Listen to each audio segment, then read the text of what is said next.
nyaya ndakandoda kutanga kubvunza panapa Zimbabwe nyaya ye-this party yatiri kunzwa kunzi hanzi people first actually kwanzi yana mai mujuru and all that munoiona sei bato iri? I mean, I'm just wondering what are their policies and can you trust them, especially for some of you guys who have got no ties at all with ZANU-PF, and some people are still thinking that with all due respect to them, that they were in the ruling party for many years, so they should suffer the consequences of what they've done to Zimbabwe. I'm just wondering if we could get their policies as well and see what their policies are, and then maybe we can get on with that. I think we're having problems with my lines here. Mkoma tichi maswera sei? Magadi mkoma sati. Tinofara kuri sei kumaraini? Tinangoishingirira pachivanhu. Right. Ndakamirira kuti vadaro wangu wafone tifambire mberi nengoma ndigadzirise machine yangu panapa tokoda. Right. I think izvaita panapa today. So, Sally, welcome. Thank you, DJ Sodza. Good evening, Zimbabweans, wherever you are. I hope that you are well and safe and getting ready for Christmas, and I wish you a peaceful and joyful and safe Christmas and a fantastic New Year. And please, whatever you do not drink and drive.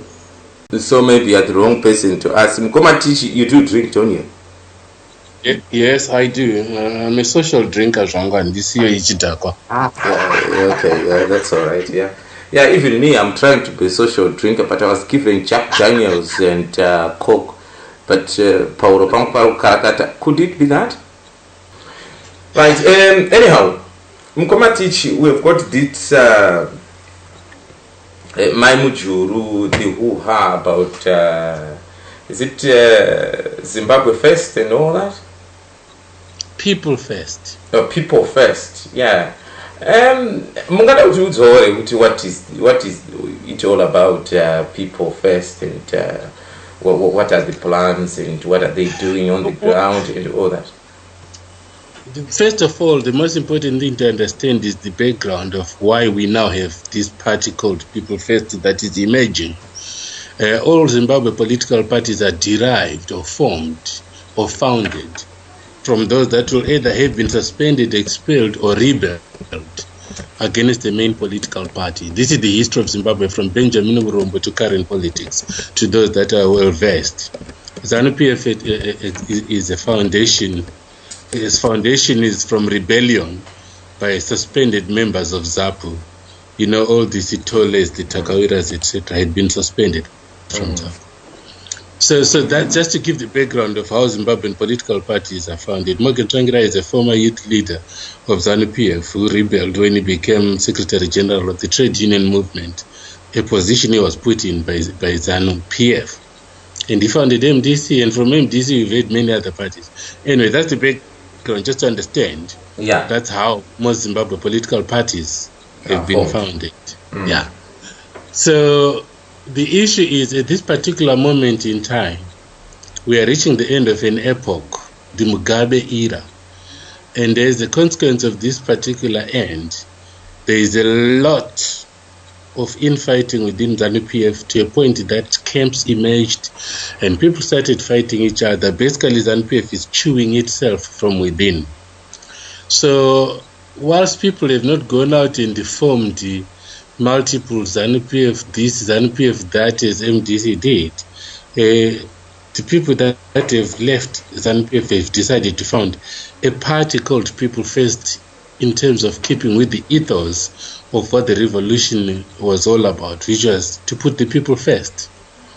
So you will realize that the essence of it is to ensure that people first reclaim the ideals that Zimbabweans suffered and died for in the liberation war. And for this to happen, people that fought in that revolution, people that participated in that revolution as civilians, as ordinary people affected, and as ordinary people that actually actively participated. These ideals are endemic in all of us. We aspire for those things. Unfortunately, ZANU-PF is not delivering them. We had loyalty to ZANU-PF on the basis that they were pursuing the revolutionary ideals. But it is clear to all that the leadership within ZANU-PF is now pursuing selfish interests, but worse, the leader himself is now pursuing a dynastic process to the exclusion of those that elevated him to his own position. So that's how People First was founded.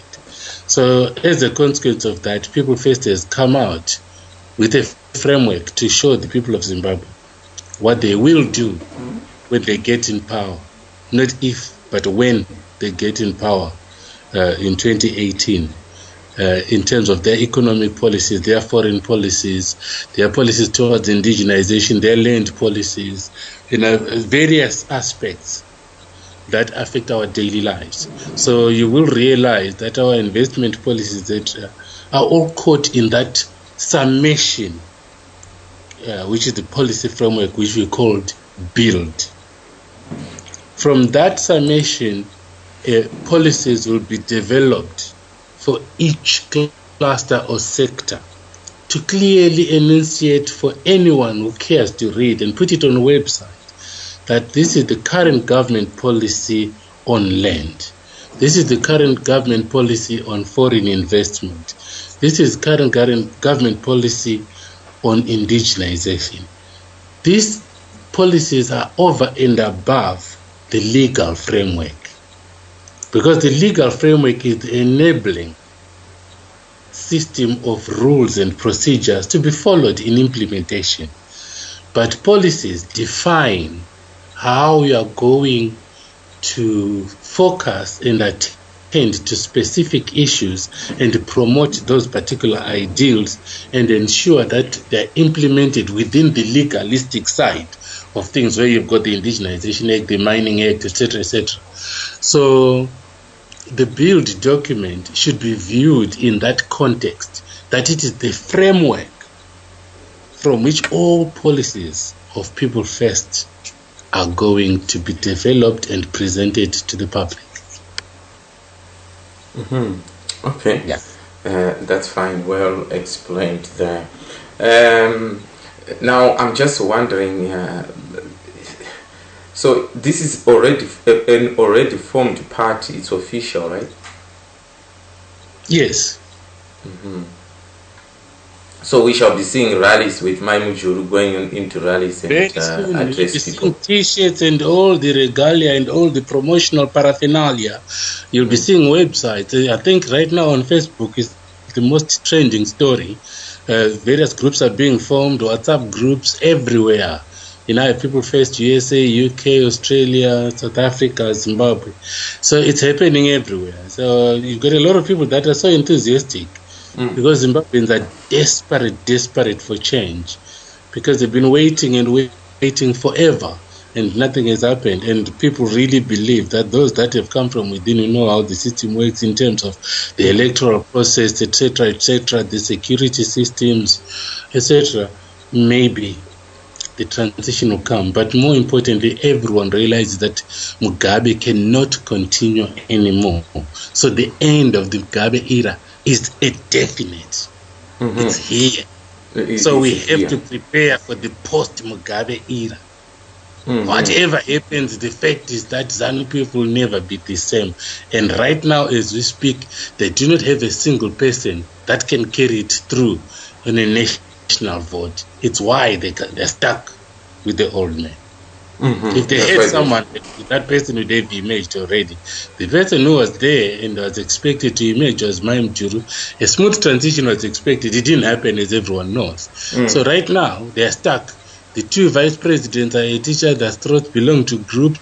There's regionalism, well pronounced. There's tribalism, well pronounced. There are issues to do with the misguided loyalties to each of them and to the First Lady and to the President himself.